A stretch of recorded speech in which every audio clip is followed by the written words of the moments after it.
Marganissima, New York. Your exotic skin, hair, and beauty source, and your one-stop shop for all your natural and organic skin and hair care, featuring authentic organic Moroccan oil and prickly pear seed oil and much more. Bringing you only the best, straight from the source and proudly produced in the USA. So what are you waiting for? Shop today. Marganissima, New York. Your beauty is our duty.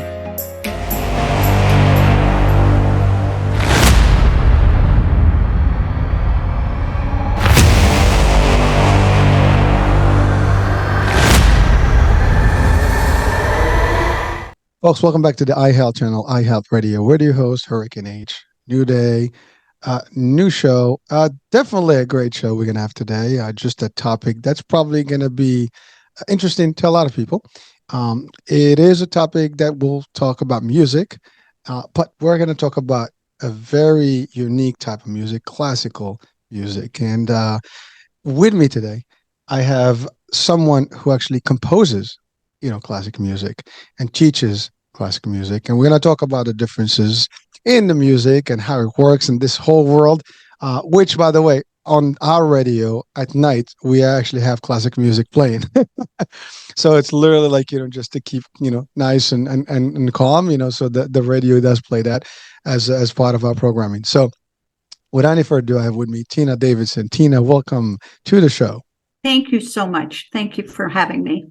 Oh, no, my pleasure. My pleasure. As I was talking to you a little earlier, I've had different types of, guests in the world of music, pianists. I've had singers, I've had rappers. And today we're going to talk about really classical music. I mean, as classical as it gets, right?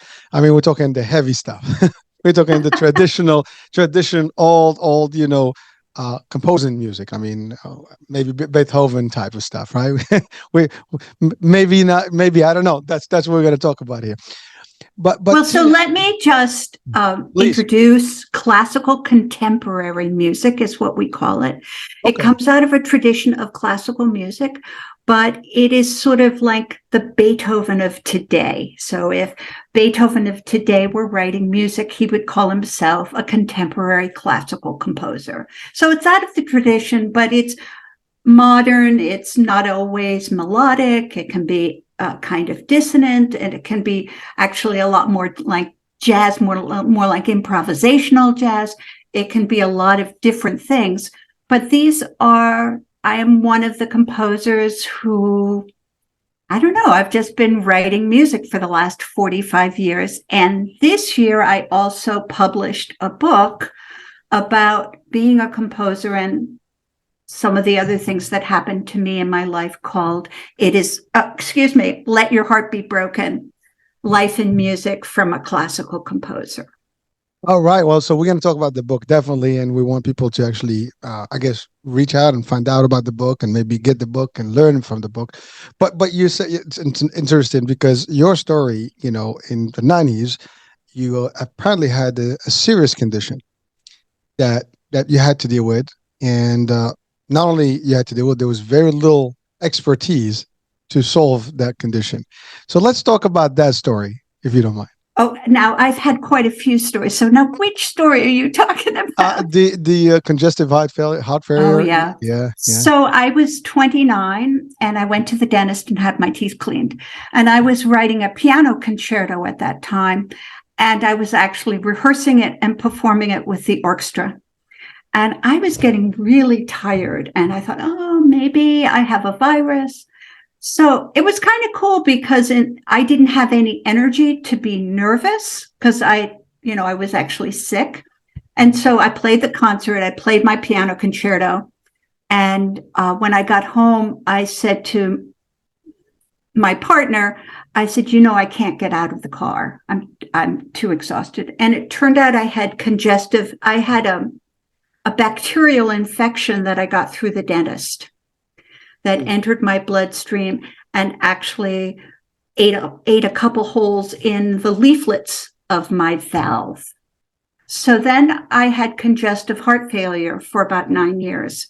So I stopped performing, and I really had to sort of say, what do I want to do the most in life? And that was writing music.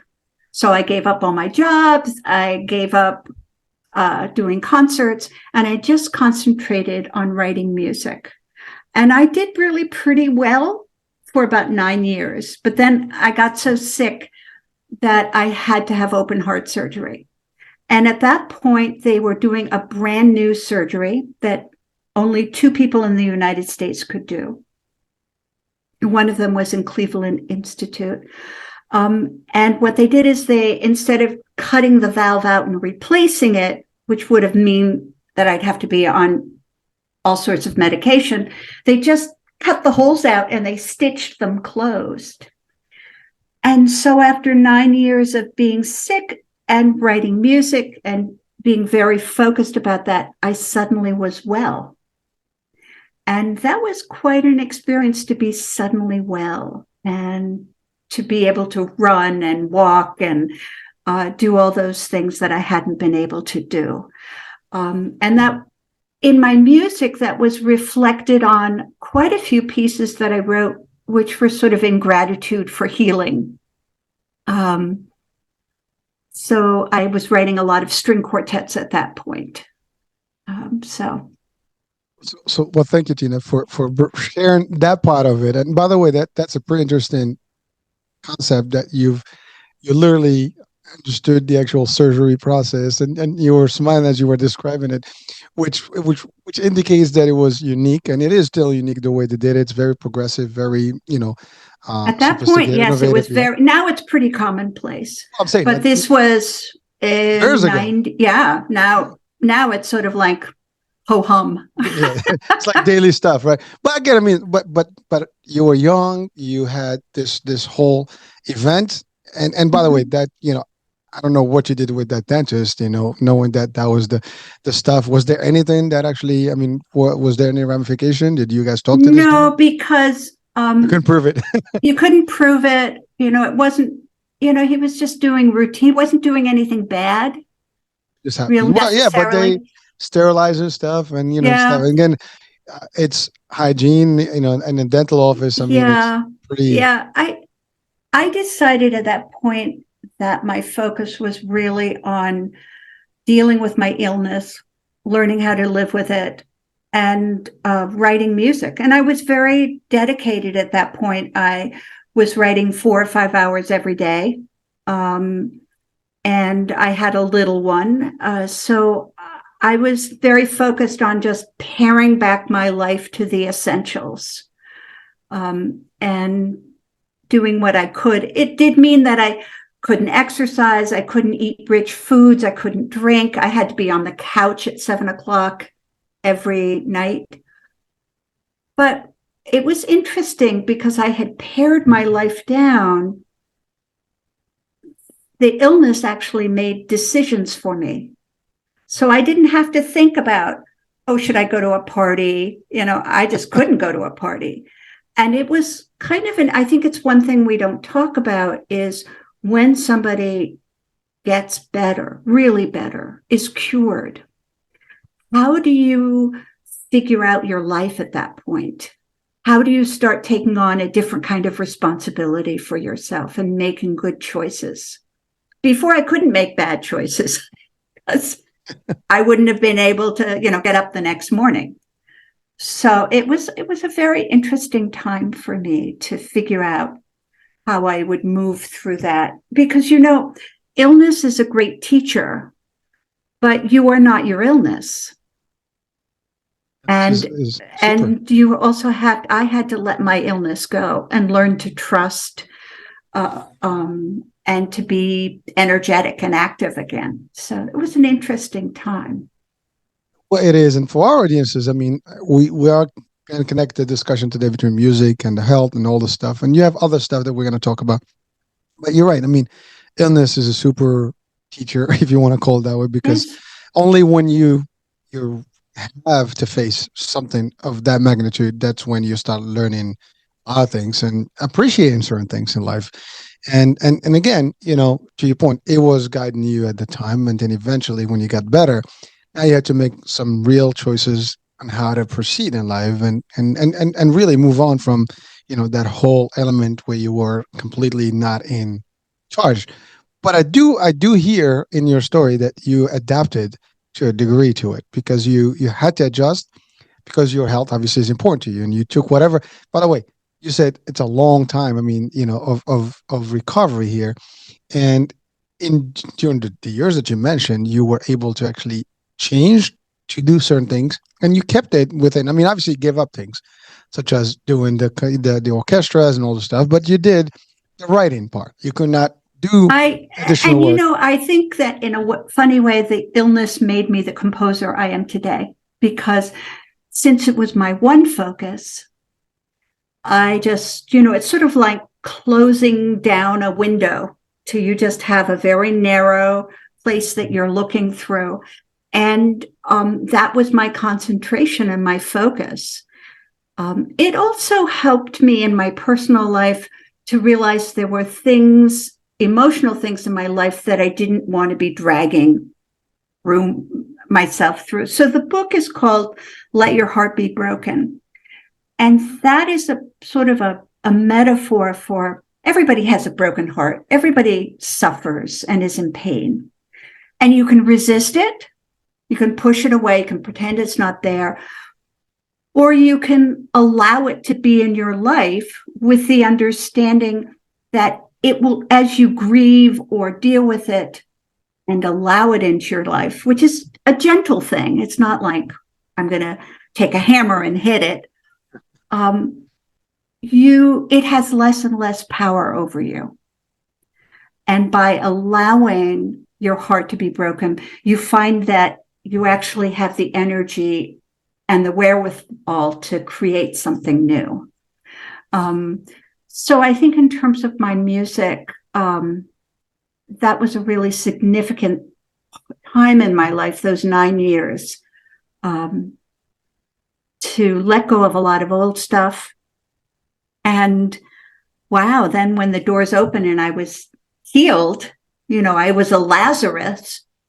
You have some guilt, have some trust issues. It was very unexpected. I didn't expect to be healed like that. But it really made me want more and more joy in my life, and to have my music express that joy. Well, listening to you, I think it's a lesson to all of us watching and listening right now, viewers and audiences, and myself. You have a mindset about it. You have a positive outlook on things, and I think that's a powerful piece, because I think there's only two ways in this life. We can look at things as doomsday, it's over, or we can look at things as like, it's all right, it is what it is. Let me adapt. Let me make the best of it, and do something with it. While I'm still here and while I have the energy. Your attitude about it is completely, it is what it is. I'm gonna do some adjustments. It is my health. I'm gonna go through it. But then you look now and you say, like, those were the years that made you the composer you are today. Because you're right, you had the time to focus on your writing. And I had really the time, no distractions. Exactly. You don't have to do anything else. You spend your 4 hours, 5 hours a day putting music in play. So again, this is your case. You're a composer. If you were, maybe I don't know, something different in terms of your profession, you probably would have done the same in this case and focus on maybe writing a book about, different things, whatever the case. But the concept about your positivity is contagious, and we want people to have that, because life is, to your point, life is happening, and we all get sick, and people are going through different things in their life. And if it happens, as you said, let your heart be broken. It means accept the situation and adapt, and that's a powerful message, because a lot of us resist. Why it's happening to me? Oh my God. Why me? Life sucks. And then we can blame every single reason why it's happening. And even if you did, you're not changing anything. It is what it is. At that time, the only thing you can do is adapt, move, work with it, and see what you can come up with. You did great. And go through it. It's not like if the fire is in front of you and your life is on the other side, you're going to have to figure a way of going through that fire. And it's going to be messy and unpleasant. But there are good people to help, whatever you need. You have family, you have friends, And if your friends are not helpful, I always say, find new friends. People say to me, what if people discourage me from being creative? I said, oh, find new friends. I'm just like, don't be with the people who are saying no to you. I love And it. which brings me to something else that I'm really very serious about. Now, I've been playing music since I was 5. I've been writing music since I was for 45 years, and now I'm an author. I really believe that creativity is an innate gift to all of us. So we have 2 hands, we have 2 feet, we have creativity. Some people have more, or some have it in certain directions, but we all have it. It's a gift. And so when somebody says to you, oh, don't sing, you have a terrible voice, find new people to be with. Be with people who support your creativity. I've done a lot of teaching in Philadelphia public schools. I go in and I teach kids who have had no musical background how to write music. So we build instruments from recycled materials. And I always find that when my kids have built their own instrument, they have to write music. Well, actually, they're mine. I could probably tell them to do anything. They will do anything for me. They've built this wonderful instrument. We write music. We don't write it through classical notation. We write it through graphic notation. They draw the sound. Then we do it through invented notation, where they start creating their own alphabet of sound. And all I want them to know is you are creative, and that is your gift, and you take it with you. No one can take that from you. And I think sometimes we think only special people are creative. And it's my field, and I would say, no, we're all creative. It depends how we use it, where it is, and if we believe in it. And some people nurture it, some people don't, so, but that would be my message to the listener, is to believe in your own creative powers. I mean, even if you're going through a divorce and you get through it and you build a new life, that's being creative. That is the essence of creativity. So anyway, I will finish. I will stop my lecture. No. It's powerful stuff. I mean, and you break it down in a very simplified way, but really it is the core of things. And there are 2 elements that I just want to highlight here. One is the ability to see you for who you are and believe in yourself. And if you think that people around you are not really there to support whatever it is. And it's funny because someone says, well, you can't sing for nothing. Well, so I can get the concept of constructive criticism, whatever, and maybe someone that's close to you can tell you the reality or the truth that may hurt. But maybe in their eyes, they don't have an actual way of thinking about your voice. Now, voice is voice. You can use it. I have a hoarse voice, and I've never explored singing. I think I will suck at it. But frankly, that's that part that you don't know. You don't know what you're capable of unless you put it out there. And if someone is going to support, here's the worst case that, the best case would be like, hey, listen, I don't know, but you know what? Let's try. Let's see what you can give. Right. That would be a positive way to do it. But when someone gives you that, you're the naysayers, right? Like, you can't do this. You're never going to do this. Who the hell you think you are? Other people try, and they give you every single reason why you would fail or why you cannot even start.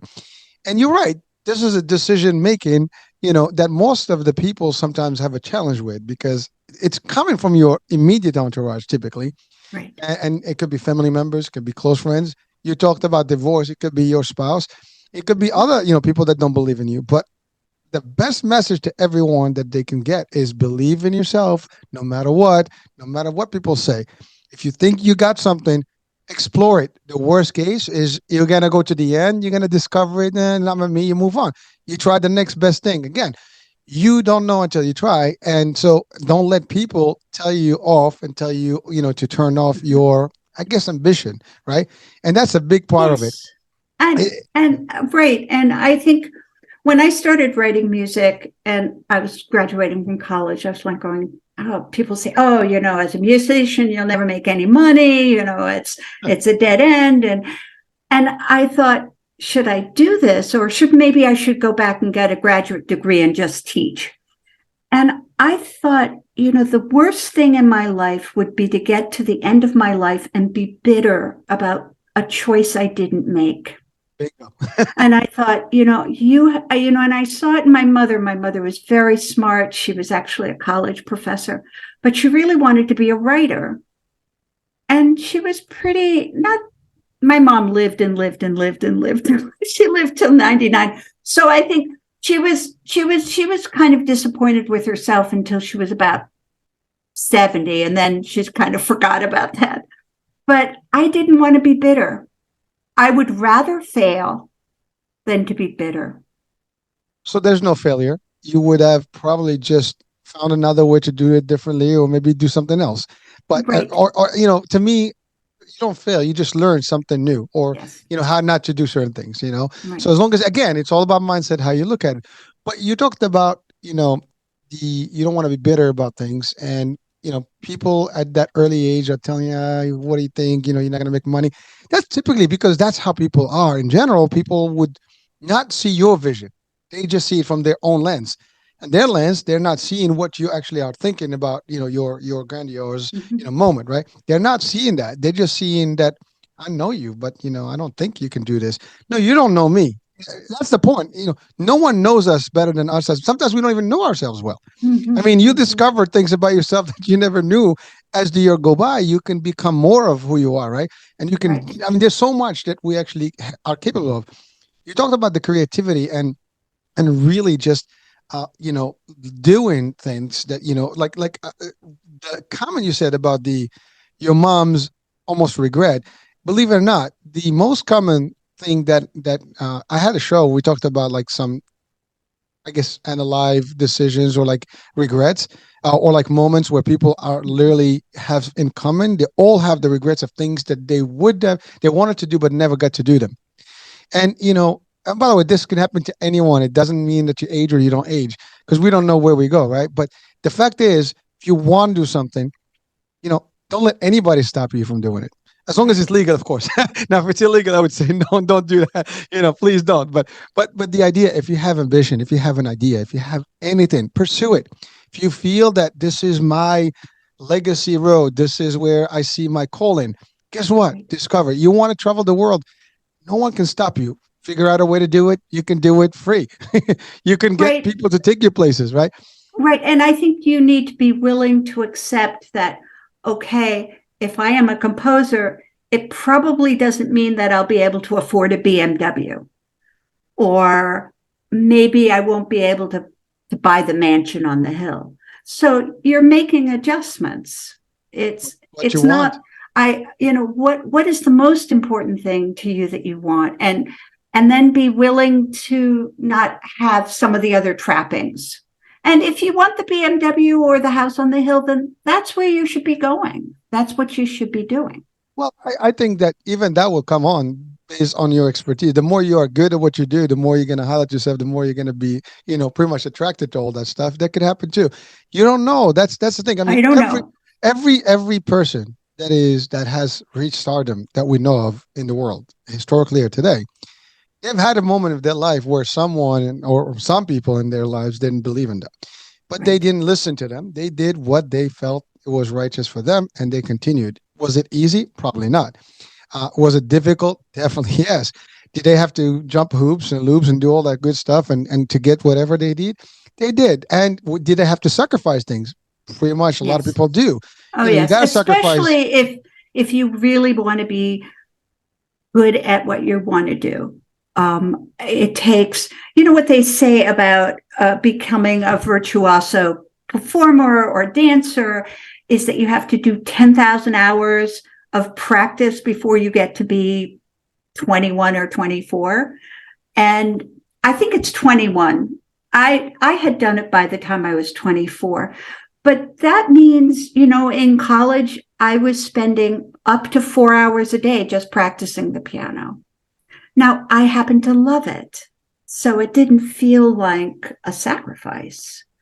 And it is true that I wasn't as social as other people, but that kind of worked for me. So, but okay. you're going to have to put in the work. There's no question when you look at all the wonderful singers and in pop or in jazz or in any field, they have put in the work.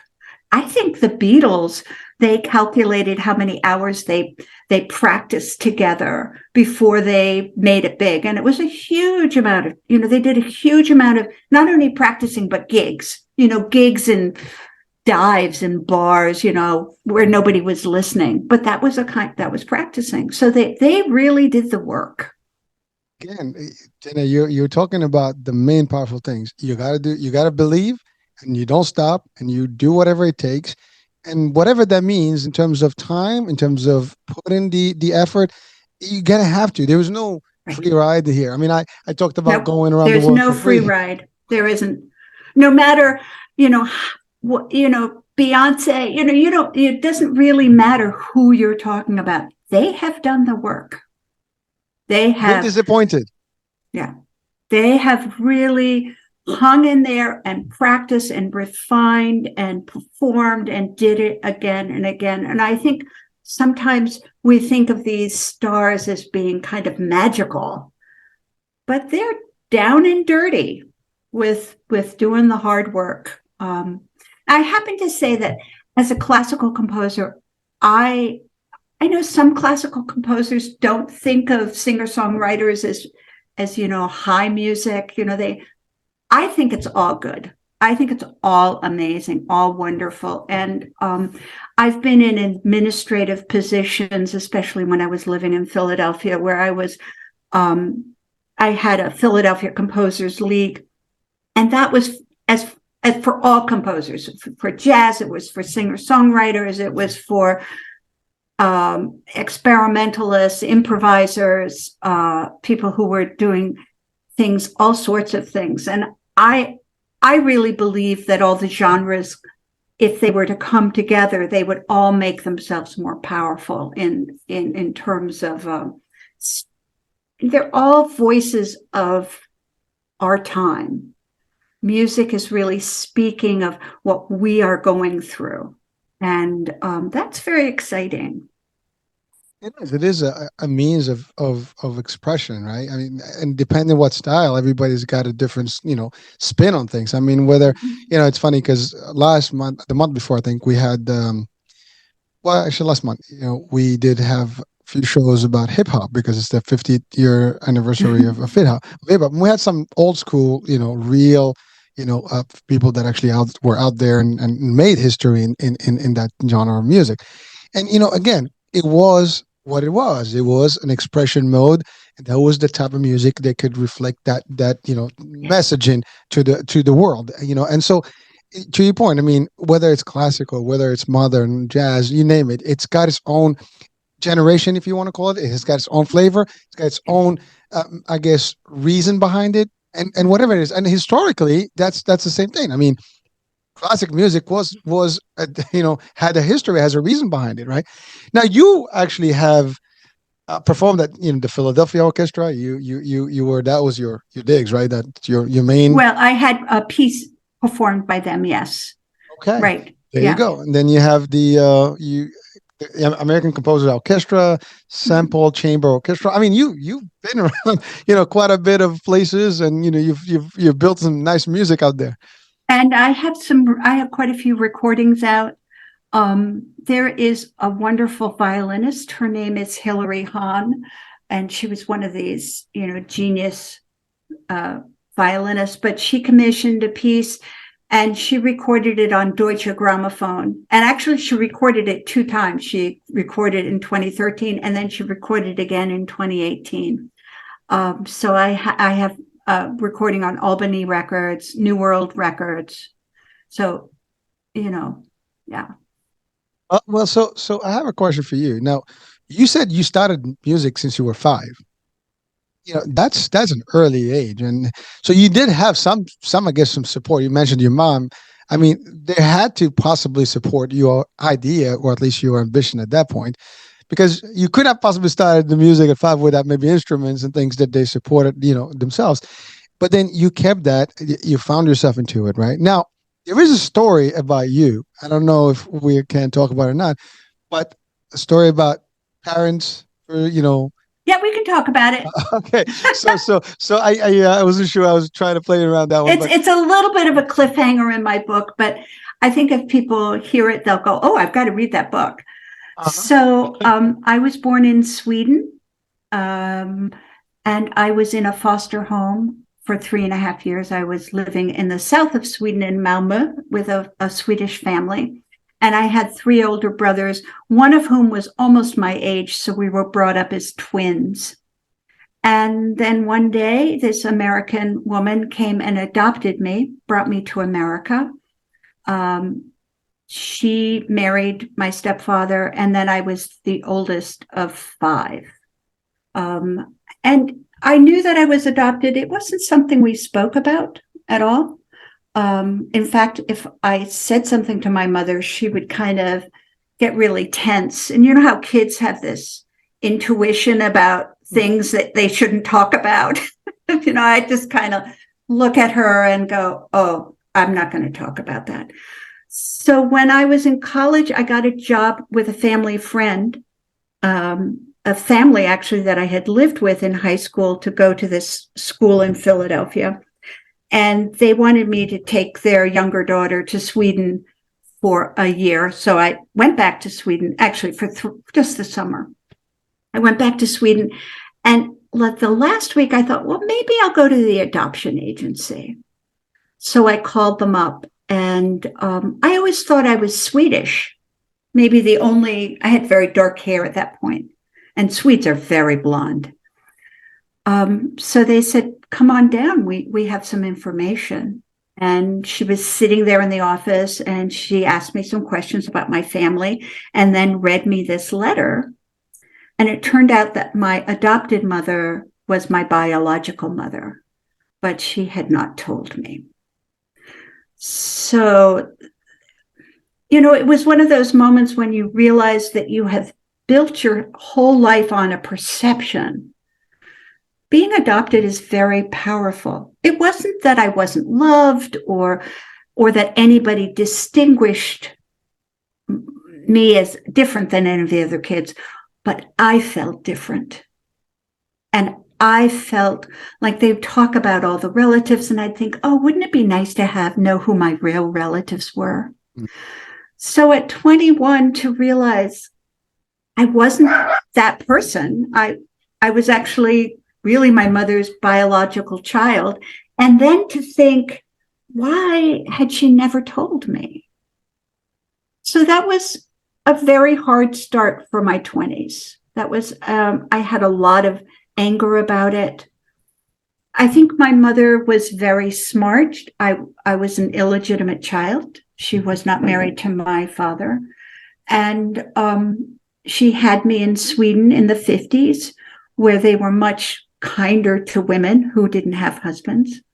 And she left me there. I don't know if she really was sure she wanted to bring me back, but when I was 3.5, she decided she would.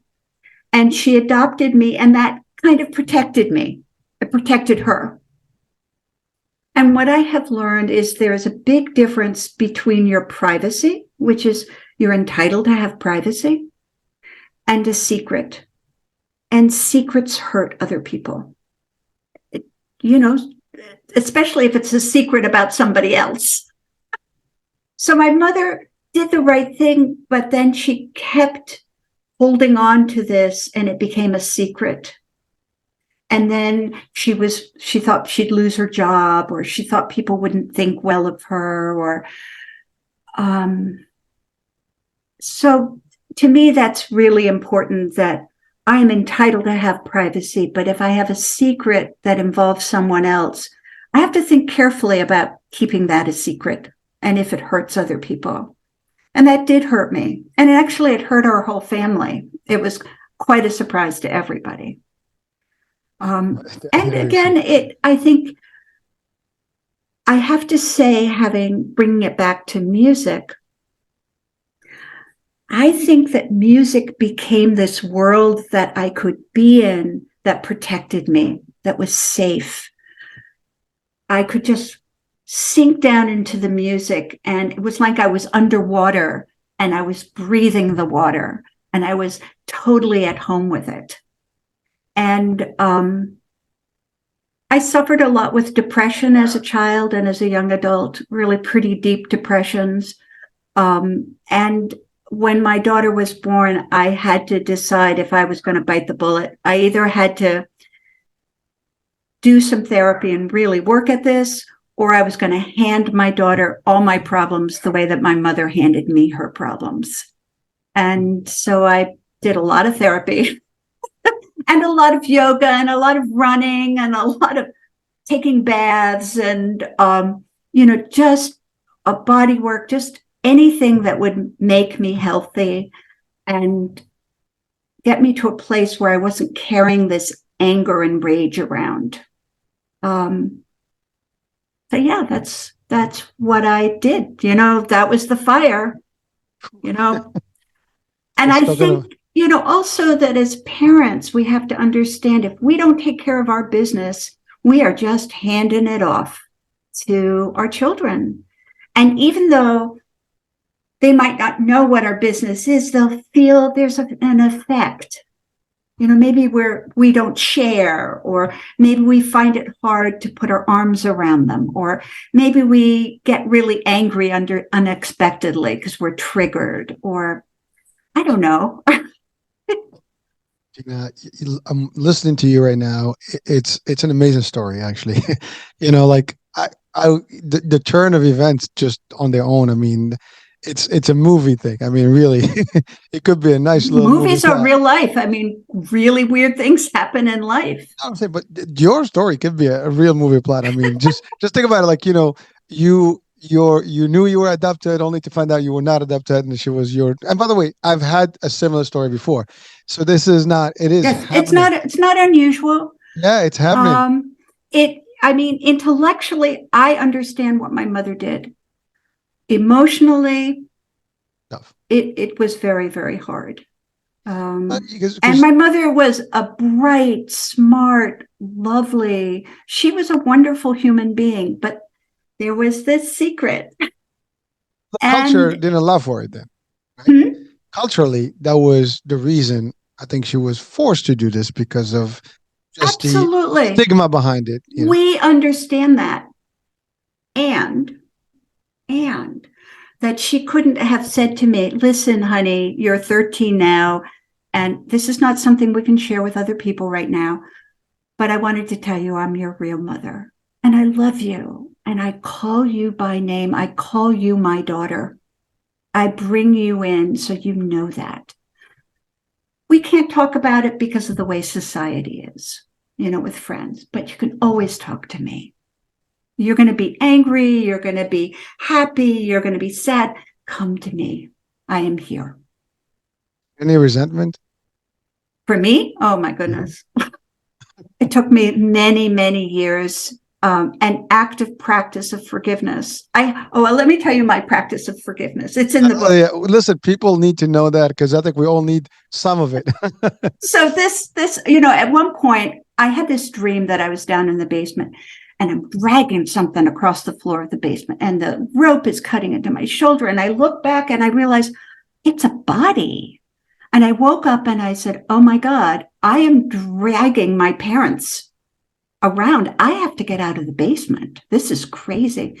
So I decided I was going to forgive everybody. And I had this pit bull, and we were walking the streets of Philadelphia, and she was pretty aggressive and would pull. And I started every morning for a year. All I had to say was, I forgive you. I did not have to mean it. I absolutely didn't have to mean it. But I would say, okay, so I forgave myself first. I forgive you, Tina. Then I forgive my daughter. Then I forgive my husband. Then I forgive my brothers and sisters. After about 20 minutes of walking, I was at my mother and my stepfather.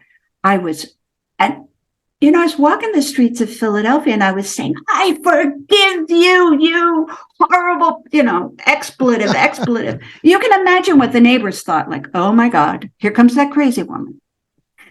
And I did it for a year.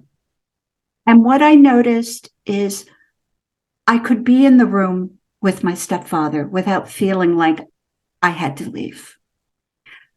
Then at Christmas, my mother gave me a gift and I was able to say, thank you. I was, it didn't restore love, but it brought me to kindness. I was able to be kind to them. And that was such a gift to me, to be with them and not be angry and resentful. It didn't make us the best friends in the world. It didn't bring out back all those things that I lost. But I could be a decent, kind person to them. When my mother got older, I wasn't taking care of her all that much, but I could come up on weekends. She had late onset Alzheimer's. So she would say, now, who are you? And I'd say, oh, I'm one of your daughters. But I could be kind about it. And that was such a gift to me. So I think forgiveness has nothing to do with them. It has to do with lightening my load, getting through my anger, and just being a decent person, just being relaxed with other people instead of like this sort of tense. I love that I said, I forgive you, but I didn't have to mean it. I love that I gave myself that permission. But I think saying it over and over again, I forgive you. I forgive you. I forgive you when you were so difficult. I forgive you when you screamed to me. I forgive you when you hit me. No, I'm not a psychologist, but it worked for me. That's my question. I mean, you've pretty much challenged yourself to fix yourself in a way, right? And all your emotions, all stuff, without using any outside help. I mean, a lot of people would probably, have some sort of a psychotherapy. No, I did have therapy. Oh, okay. So I did have therapy, but I always believe that you have to do. It's not just therapy or just medication. You got to do your part. It's so much else. It's healthy eating, good sleeping, taking baths, lighting candles, going on date nights, treating yourself well, doing yoga, doing exercise, getting out for beautiful walks. And especially, I've always been so goal driven. I serve my music. And I have to be in the best emotional, physical shape to write music, and then I'll do whatever, and to be the best parent I can be. So those two things, whatever it is, I'll do the work. And so, not fun work. You enjoy what you do, though.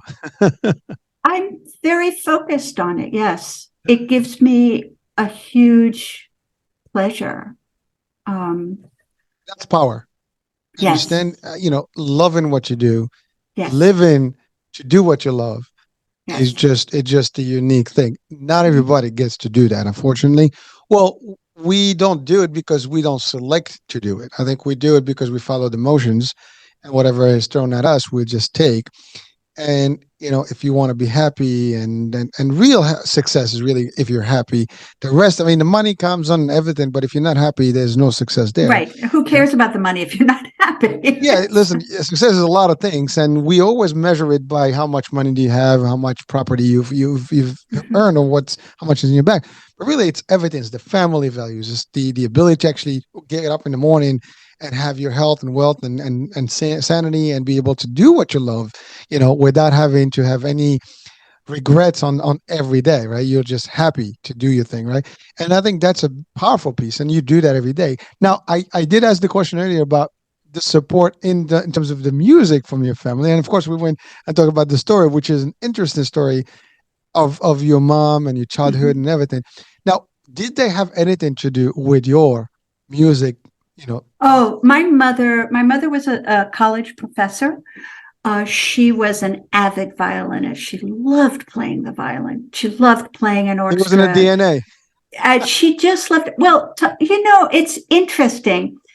My paternal, so my father's mother, I have her piano.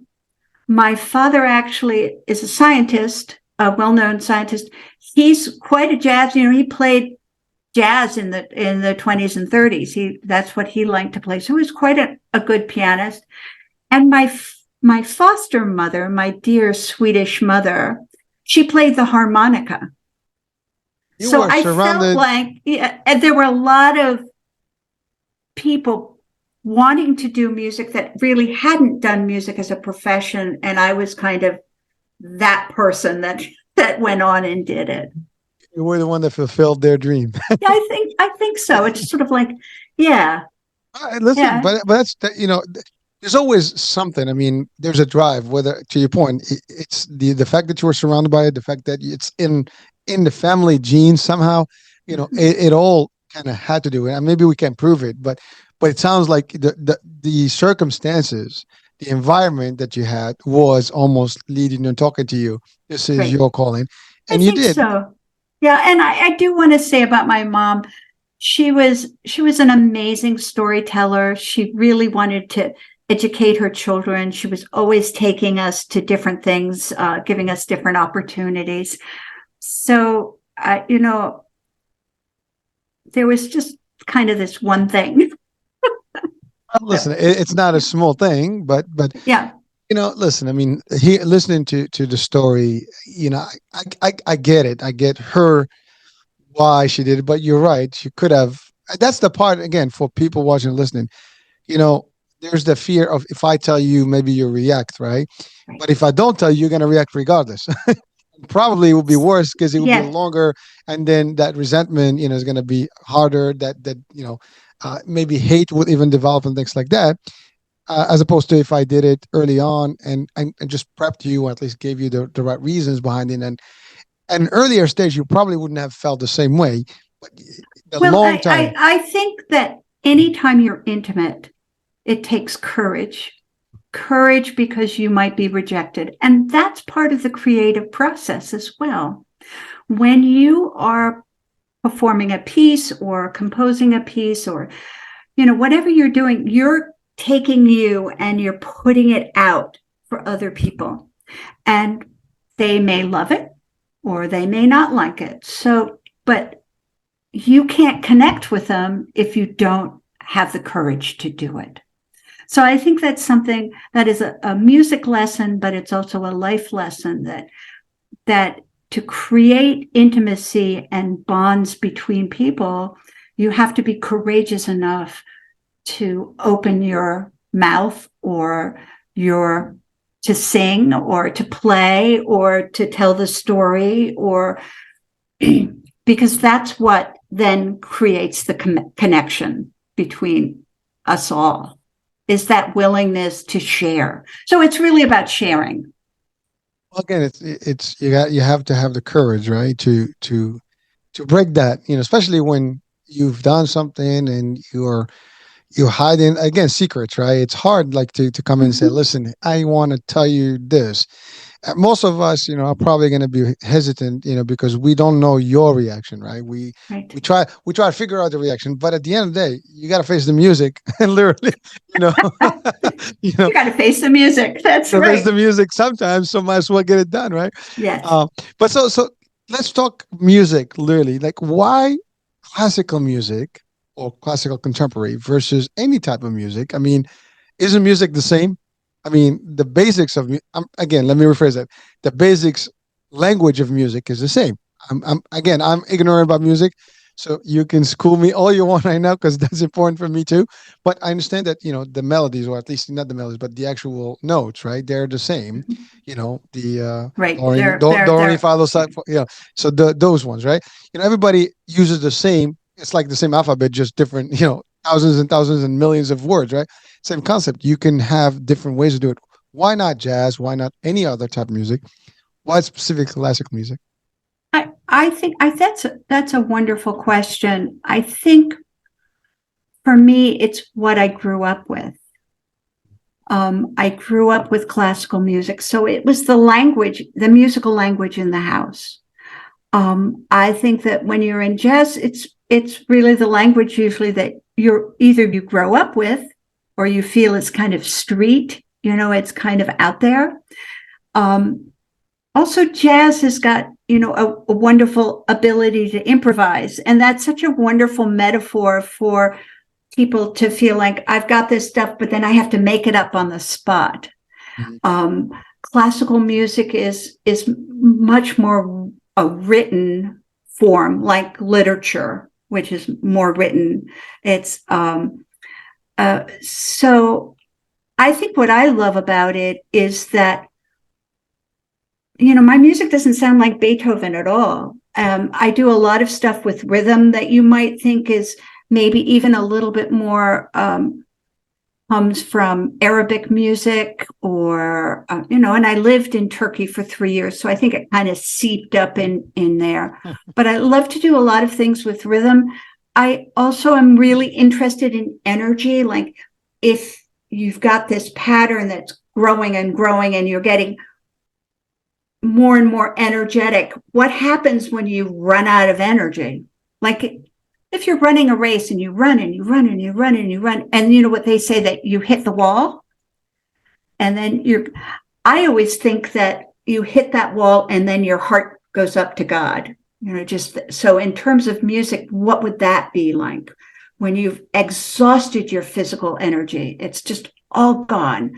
And you hit that wall. I don't know. I feel like you just go whoosh up into the sky, and maybe the energy turns into more of a swirling melody or something like that. So, I think classical music has a lot to do with the architecture of sound. It's usually the pieces are longer. Jazz can be pretty long, but certainly longer than a singer-songwriter song. Which is usually between 3 and 6 minutes, or sometimes longer. Classic music can be for a long time. Classical music can go on for really a long time. You can listen to Mahler. When I was a child, it was like I'd hear that it was a piece by Mahler, and I'd go like, "Oh no, it's forever." Oh, listen, you have to appreciate it. I mean, if, for example, if you love movies. Movies, what makes the movie more attractive is the sound and the music. That is, I mean, look at we go contemporary, like Star Wars, right? Right. The Imperial March, right? It's like a signature, a piece. It is not a small piece; it's a big piece. Again, I don't know. I mean, you probably the judge. Right. You'll be a better judge than me, but it is a traditional, piece. Everybody kind of tunes out to it. It's even been remixed into some modern stuff, but it is, almost like something unique. But you can't appreciate Star Wars without it. You can't appreciate Superman without the composition and the music behind it. So it gives a life to anything. I mean, I do podcasts and shows and stuff, and I have to throw in music when even our clip here is going to have some music behind it. So I'm going to use one of yours. Oh, yay. But because it gives it a little bit of spice. It makes it alive, right? So the music in its own is alive, right? Now, for me, I'm just a normal person. I'm not big, I mean, I understand the difference in music, but when I look at music notes, and I can flip on the whole book, I would not even understand what the hell, how is it going to work? What does that mean? Now, when I work, like, I've seen some, I guess, orchestras playing live. They all have the notes in front of them. They have the maestro working, the magic and all the stuff. But like, the notes are the same. How do, for example, the drummers and the violinist and the cello, the pianists and all these different instruments operate based on? Is it a cue? I mean, I have no idea. Can you guide us through that process? Because I mean, to me, It's like they all sound the same, they all look the same, but what drives one versus the other? Right. So when you create I've written a lot for orchestra.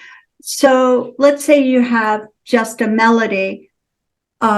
You have woodwinds, you have brass, you have strings, you have percussion, and it's called orchestration, where you take that melody and the accompaniment, whatever that is.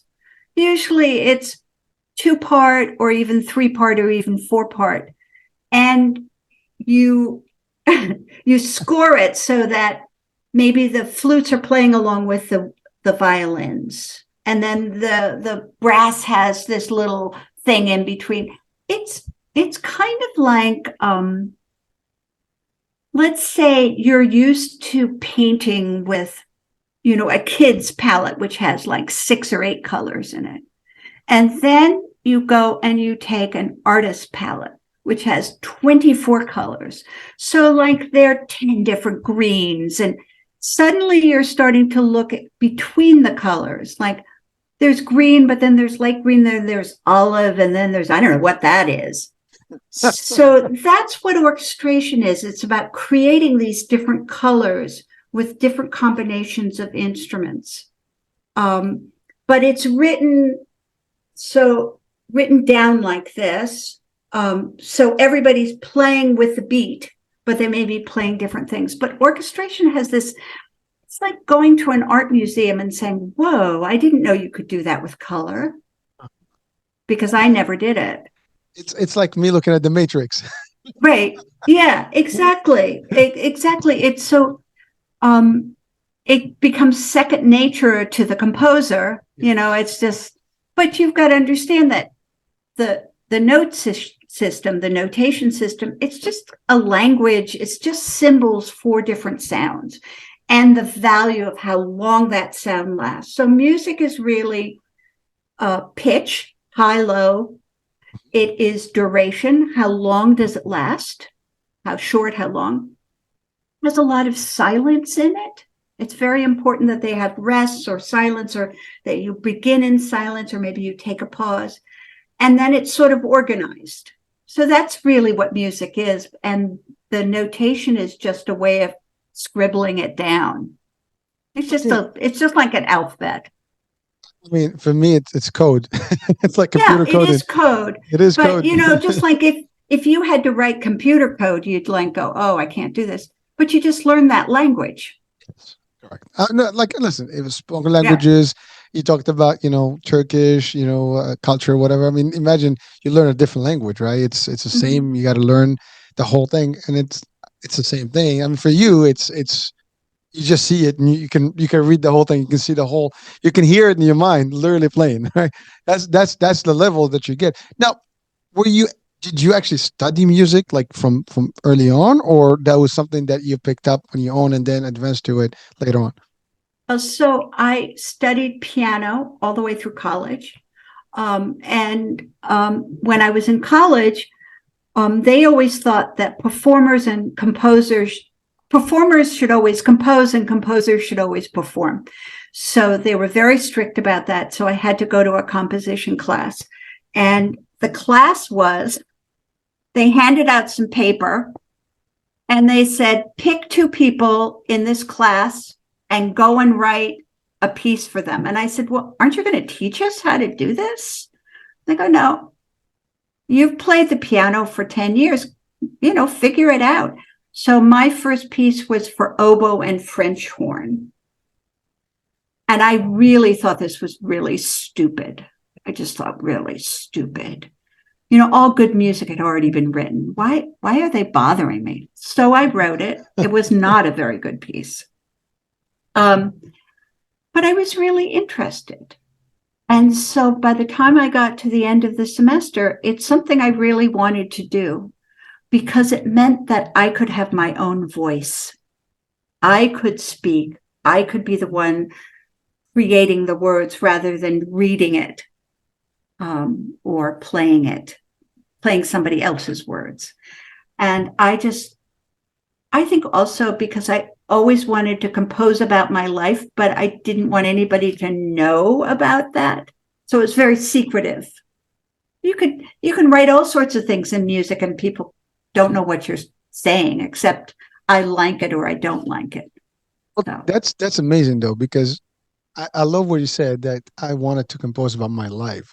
I mean, so basically people can write a book, which you did, but you can literally translate that book into notes and compose a whole, I guess, melody about it. Or is that did I get it right? Melody will be yeah. I mean, I'm always writing about where I am right now, and I don't think that's narcissistic. It's just that if I can speak my truth in music, I really believe that when the listener hears it, it's not that they know me, but maybe they'll know themselves a little bit better. Maybe something in what I am playing will resonate with them. And they'll go, oh, that tells me something about myself. That is always my hope, that if I share myself as authentically as I can, other people will understand themselves better.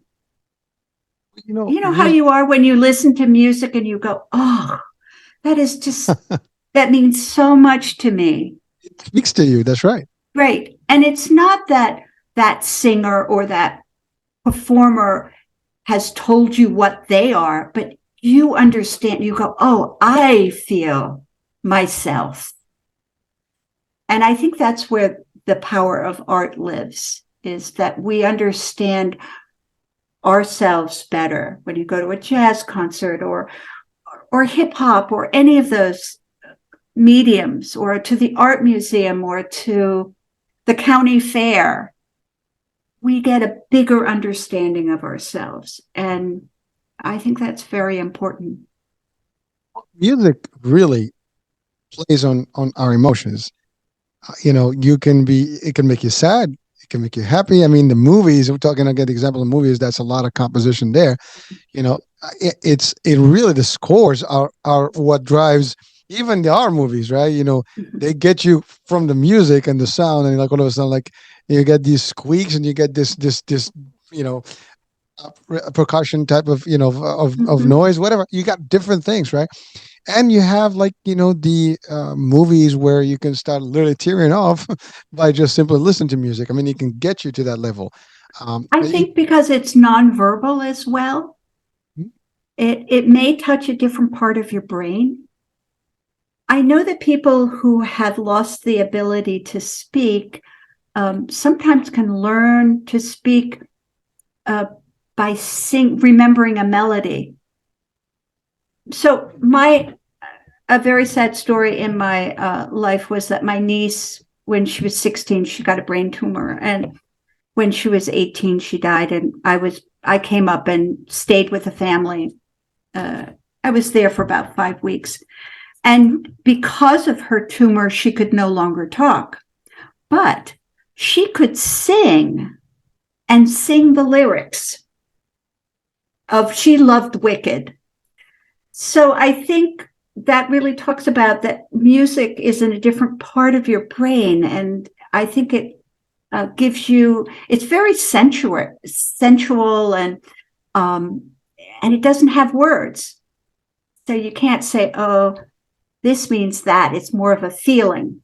So yeah, it plays on emotions. I mean, even I mean, and there's so much variety of it that you can use it for different purposes. I mean, we use it for gym, we use it for work, for relaxation, for meditation. You use it for just, for I guess romantic stuff. You can use it for happy occasions. I mean, it's everything. I mean, I think everything around us has nature has music playing every day.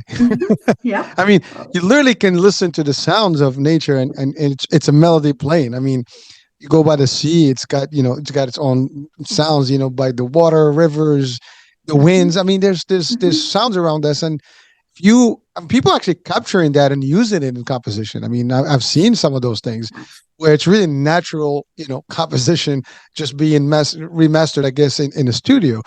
It's amazing stuff. Now, question, Tina: a lot of composers typically have idols of them or role models of theirs, and or someone who influenced their style. Is there such a thing for you, Tina? When I was younger, I would read a lot of biographies, like 10 or 11. I always liked the ones about women the best. Clara Barton, who was the first nurse, I think it was Molly Pitcher, who went out during the Revolutionary War and gave the soldiers water, Joan of Arc. In music, those are important, the ones you mentioned. I mean, they're role models, they're leaders. I think as a woman, my field is really hard on women. All of classical music, there aren't any women. And in fact, they're white guys who are Christian, Germans. It's a very upper crust kind of art form where they were, I wouldn't say wealthy, but they were wealthy enough to be able to play music. But when you think of classical music, it's really traditionally a male, Christian, they're white guys. And where do women fit in?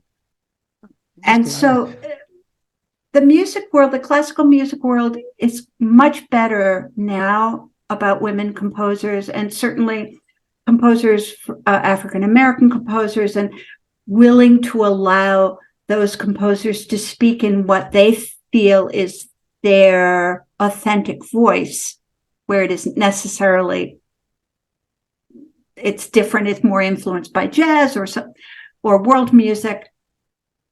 So I think as a young woman growing up to be a composer, I never played any music by a woman composer when I was up until college. I didn't know that women could compose music. It never occurred to me. So I think it was harder for me to find a role model. Some good historic ones. Yes, I think the people that I really loved in the music field were actually more of the experimental composers, because they were thinking outside of the box. They were doing more improvisation. They were more interested in sort of breaking down some of the old forms. So I'm thinking of Pauline Oliveras, who is a wonderful experimental composer. Yeah, probably her. Yeah.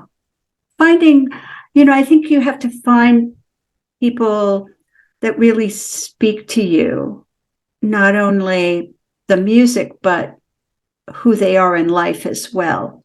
And that helps a young artist develop. I had a wonderful student today teaching composition. He's in college. And he said, I really get into my head when I'm writing music. And I said, well, what does that mean? He said, well, I don't come from a classical tradition. I come from, more of a rock and roll or, more casual. And he said, so I sometimes think I can't do it. And I said, that's why you have me as a teacher, because I will say to you, you can do it. I don't care what your background is. I am here to say yes. Yes, you're doing a good job. Here, I'm getting a little confused. What do you think you could do with that? Make it a little bit better or clarify your idea. I said, but of course you don't, you're not sure about your talent. And that's why I'm here, to make sure that you know that you can do this. It's funny. I'm listening to you. Something came to my mind. There's a song, Amadeus. Mm-hmm. But there's like a rock version of Amadeus that was like in the 80s. So it's kind of like, you can probably play on it, in a new way and adapt to something new and make it, Yes. you can still hear the old Amadeus, beat and melody, but it's a very like, more club music style with, actually Mozart was kind of a rock musician. there you go. he would sit down and just like, oh, let me write this. And people would go, oh my God.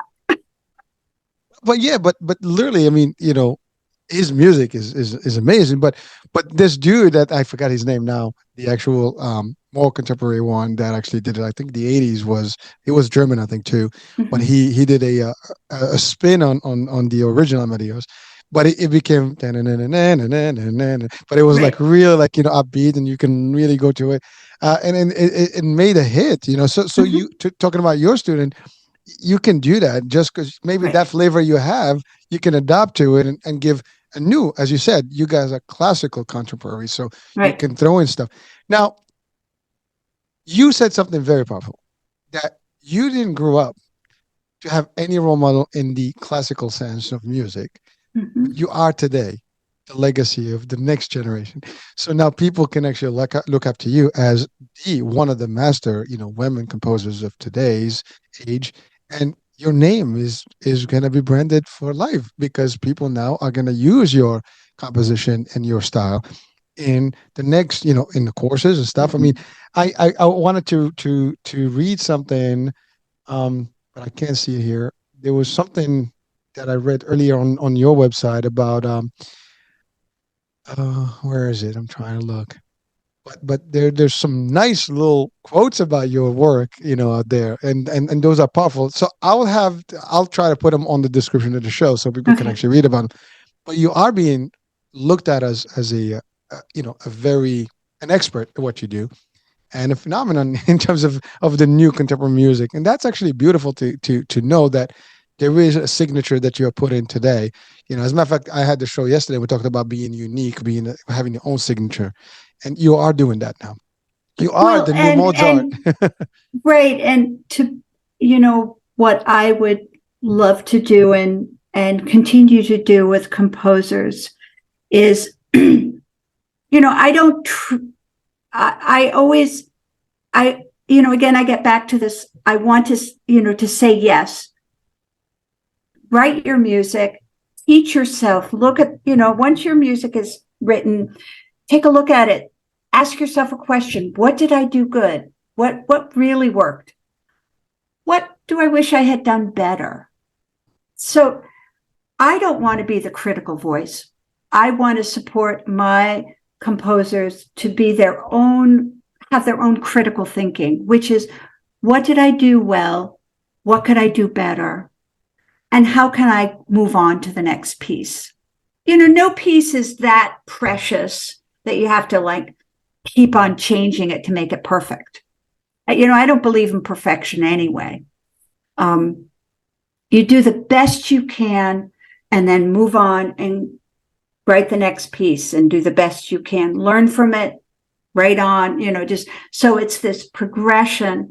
And I guess if I want to be a role model, I love writing music. I just think it's wonderful. And I would want everybody to write music. And I think it makes you a better person. Every once in a while, I think of a politician that I don't care for, and I go, oh, if he had studied composition, he might be a better person. Maybe. But so, Tina, you wrote music, you are writing music. What is your best piece today that you can claim?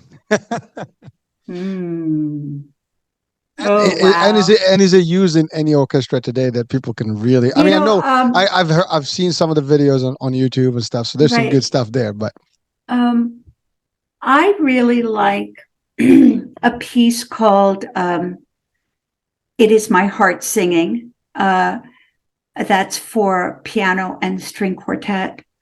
I have a new piece called Leap, L-E-A-P, and I wrote that during COVID. And I was writing about how when everything was shut down, the old way is gone and you kind of have to leap into the new way. And when you leap, sometimes you don't know where you're going. It's that leap of faith. Right. So I was writing about that sense of, the world had kind of tipped and was kind of crazy, but in a very quiet way. Nobody was outside.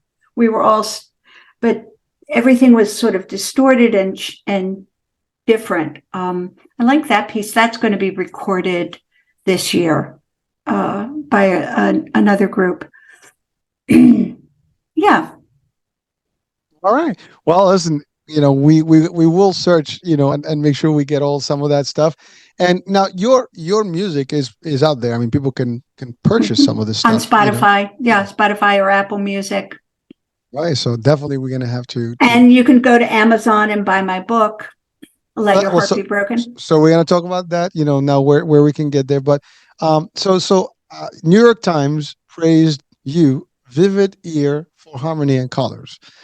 That's one of the quotes. And there's some more stuff out there about your special gifts to the music, and the classic music, if you want to call it that way. So, now the book is available, as you said, only Amazon, right? That's where Amazon, Barnes and Nobles. You can wherever the books are sold. Okay. Yeah. All right, so I will definitely have the link to it so people can actually access it. And it's not just about music. I think it's a whole thing with you. It's the story. It's all your life story basically is in there, and all the tips for people to enjoy themselves and have a better life, learning from the stuff.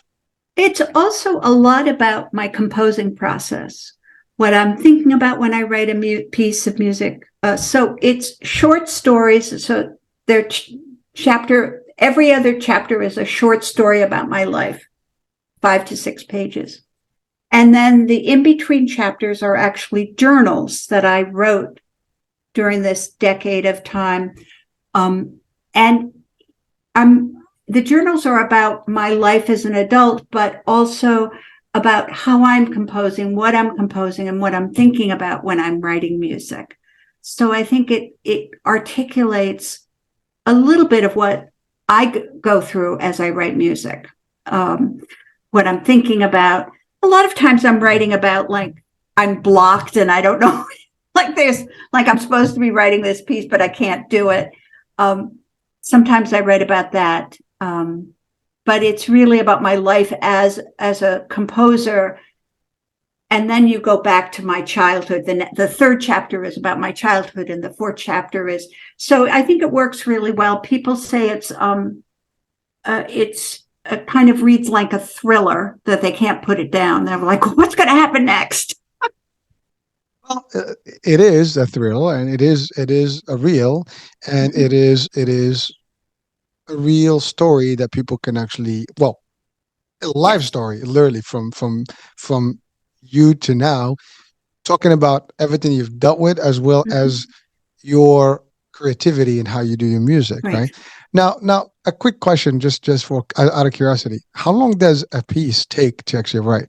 I mean, we know for writers, it's the same thing. You got to be creative, and you start that blank page, and you stare at it, and then you start typing, and then erase and type. Right. So does that also work for music composition? Yeah, I would say that a 15-minute piece might take me. It depends upon what the orchestration is. If it's a 15-minute piece, it might take me 3 or 4 months to write. If it's an orchestra piece, it might take me 6 months to write a 15-minute piece. And then I have some operas, and they take about a year to write. And then you put them aside, and then you have to rewrite them. And so it does take time. And especially, I write a lot of notes. A lot of my music is pretty fast. A lot of notes, yeah.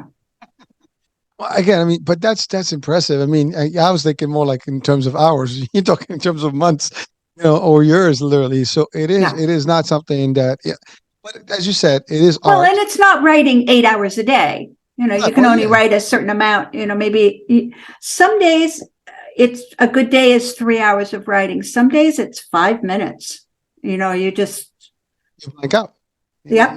Then you just have to live with that 5 minutes and go to sleep and wake up the next day. Yeah, listen, you refresh, and sometimes, did you ever get those moments at night where it's like it happens and you just get up? I do have those moments when I'm really intensely composing a piece. I will in my dreams, I will hear my music like inch by inch, line by second by second, and it's so annoying. It's like slow motion music, and I'll wake up and I'll go, "You've got to give me a break here. I'm sleeping. Go away." Do you actually go up and really all of that, just take it and put it on the note? I usually, when I wake up and I'm going through this piece, like through slow motion, like note by note by note, I just wake up and I say, "Go back to the studio where you belong. Let me sleep, please." But I think, when you're doing something in a very concentrated way, of course it's gonna affect your sleep. Yeah. Now, when you are composing music, do you actually literally? I'm not in the sleep state. I'm talking about really right now in front of your writing piece, and do you actually? You talked about how it's all kind of synchronized between the instruments and the type of sounds, right?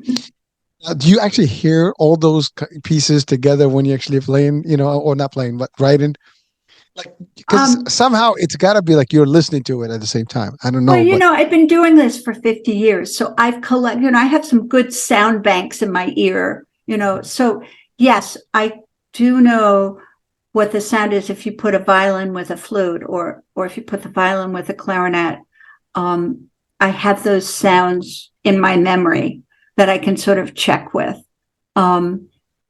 Sometimes when I hear a performance of something, I'll go, oh, that's kind of different than I thought it was going to be. Maybe the sound is a little bit different, or generally it's not a surprise, but occasionally it is a surprise. And I go, oh, good, I've learned something. Oh, cool. So what advice would you give to young, composers today for classical, I guess, contemporary classical, if you want to call it that way?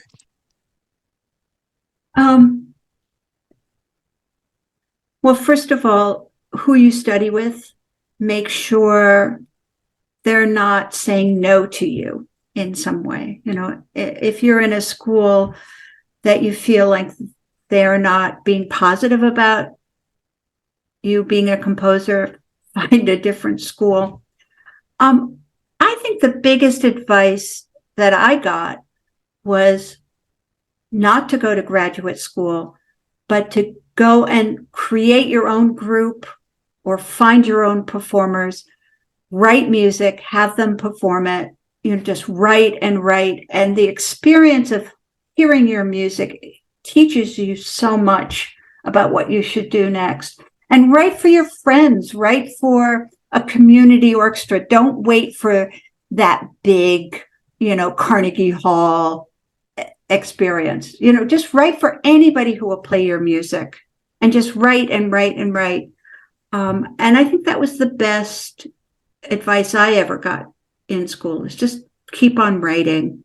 But and a lot of contemporary composers, particularly in the 70s, the orchestras weren't going to play their music. And we're talking about Philip Glass and Steve Reich. They just created their own bands and wrote for their own bands. And then they started booking their own concerts. And that's how they became really well known. So if somebody won't play your music, create your own group. I would say the same. If you can get an opportunity from somewhere, create the opportunity yourself. That's it. Yeah. I mean, so don't think high, think what's around you. Mm-hmm. You got to start somewhere. Yeah. Don't worry about those big, flashy experiences. Find the small ones and keep on building. But you're right. I mean, again, your music is only as good as the play, right? And if you get a good band, experience that you have. Yeah. So you're going to grow on experience. So get that experience. That's everywhere, right? Yeah. Everything we do. But the idea is, if you have a good band, well, I guess you refer to them as an orchestra. Or your ensemble, whatever it is. Yeah. So you get a bunch of great, players, and they love music, and then you compose and you get the next big hit. That's it. Yeah. I mean, that's as simple as now you can even get discovered through a lot of different ways, and have your own. I mean, you can create your own channel for music. Well, now people are self-publishing. Oh, listen, I have music studios friends that have studios, and they always welcome people to come on, and they'll help them digitize and do all the stuff. So it's amazing that now we have the tech, we have the abilities to do more than what you had in the past. Right. Now, so this is going to be an off question. What is just your take on today's music period? Not classical, but just music. Well, I have a lot of kids who come in and they want to play the music they're listening to it. I love it. I'll just go, I say, okay, what do you want to play? Well, one of them came in, it's the piece is Clocks by Coldplay. And so we just go through YouTube, and I said, well, you play the piano, so let's find the music and let's learn it. So I really love all types of music. And as a teacher, I don't really care what you're playing, as long as you love it. And it inspires you and you feel connected to it. So I think I'm more interested in the composers who are pushing the boundaries of sound and of music than maybe more, pop music is pretty stylized. It, it has a form, and, I think it's very driven by amazing artists who give that sort of form new meaning, rather than the form itself changing, but how they form that music. And pop music is also so much about the visual as well as the music. It has so many different aspects to it. But I'm always interested. I'm interested in a lot of crossover music, so like crossover folk or crossover jazz. Jazz that's performed in more classical venues. That's always interesting to me. Music that's pushing boundaries. Thank you, Tina. So question: would you recommend, for example, someone who's composing music to maybe also, with the ever-growing networks and like movie networks, like, or even like certain platforms such as Netflix and things like that. I mean, they do have produced their own shows and things like that, like writing scores for movies, documentaries and stuff. Do you think that is something that could be a good route for someone to share their music and stuff? It's a very hard business to get into. It's a very, very hard music. I'm not so interested in that, because when you write music for a show, it sort of is used by the show to illustrate the show rather than to be on its own at speaking for the composer. So it's kind of utilitarian. Also, you may write something and they'll just take this little bit of it. So you don't have a lot of artistic freedom. It's really spoken as an artist. And I've written music for some like PBS shows. And basically what I do is I just write the piece of music and I say, here it is, use it any way you want to. And especially if it's recorded in tracks, then they could maybe take, this track and use it, or they take a little piece of it and then they'll take that track. But then they're free to use it. And then I've said, well, why don't you let me listen to it? And so they kind of use this sort of theme again and again. And I said, that's kind of boring. Why don't you? It's like, oh, okay. So, it's amazing, because you are the artist, you are the composer, it's your baby. And then you see somebody else using it or like chopping it up. It's painful, I guess. It's like, and it's like somebody an artist, like John, somebody like John Williams, he has so much credibility and so much, years and years and years in the industry. So they're going to be much more careful what they chop out of his. He has a lot more clout, in other words. So I don't know much about the field. I don't know too much about it. I just heard that a friend of mine's son what is he writing music for? I've forgotten what he's writing music. And it's a hard business to crack. It's a very hard business. So not on a recommendation top 10, right? I don't know enough about it. No, that's fair. It's fair. Well, again, but you give in an honest opinion, but I hear you. And I even feel the energy behind it, because this is like your work, your piece of art, and you do not want someone. It's amazing, right? You put this whole show together, this whole thing, and someone comes in and says, like, why did you do this? Why did you? Right. Maybe, you got this whole piece. Well, just take this much. Yeah. like that kind of almost hurts, right? It hurts your feelings. Right? But that's like, somebody's going and criticizing the Mona Lisa and say, like, yeah, why is she not blonde? Imagine that someone comes in and asks that question. That would be like, like almost hurting the feelings, right? Mm-hmm. So it's the same concept. You are putting a piece of work that is unique, that has, you talk the time that it takes to actually write something and compose something. Well, but I want to be careful that, the people who write for movies, they're very, very skilled. They're very good composers. I don't think they have, first of all, it's music for hire. I don't write music for hire. People commission me and they'll say, would you write a certain amount of time for this string quartet? Let's say 15 minutes. They might say, we're going to present it for this occasion. But then it's I just write a piece of music and they play it. Film is really different. A lot of times you'll be composing the music while you're watching the film. You need to so integrate the scenes. Yes. So it's a really different genre. There's some amazing composers for films, but it's just different. It's really a whole different thing.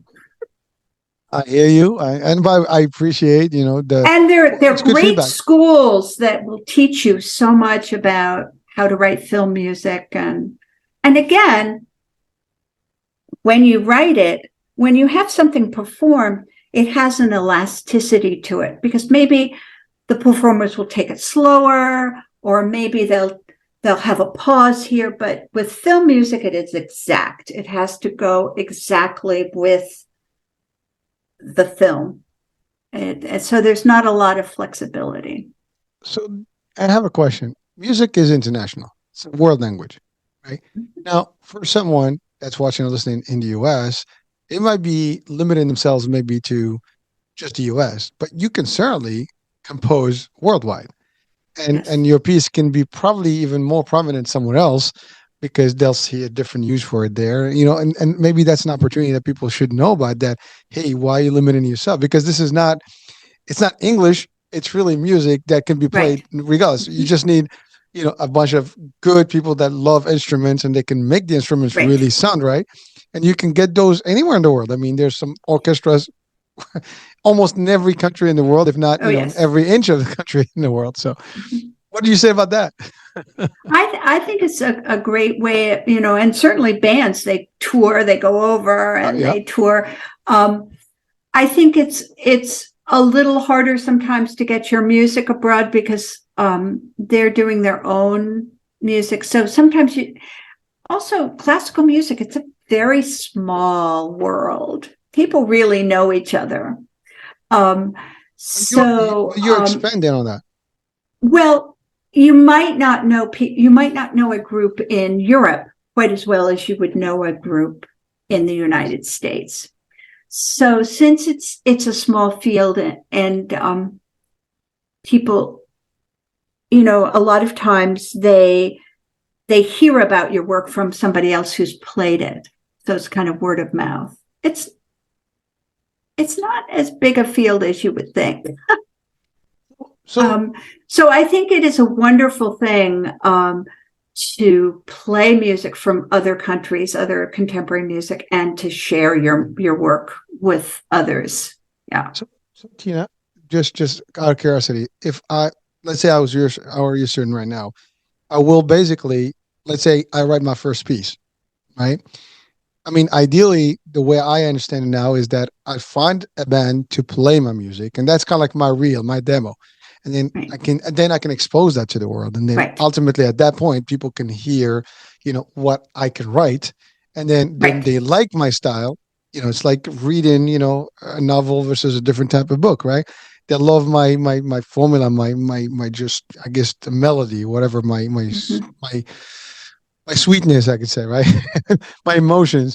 And then if they hear that, then they might be like, oh, we want you to write for us. We want you to write this piece for us. Right. So that's really something. The opportunities now by YouTube and digital sharing. It's funny now in classical music, not in orchestras, but if you go to just a concert of a string quartet or they're using iPads now for the music and not sheet music.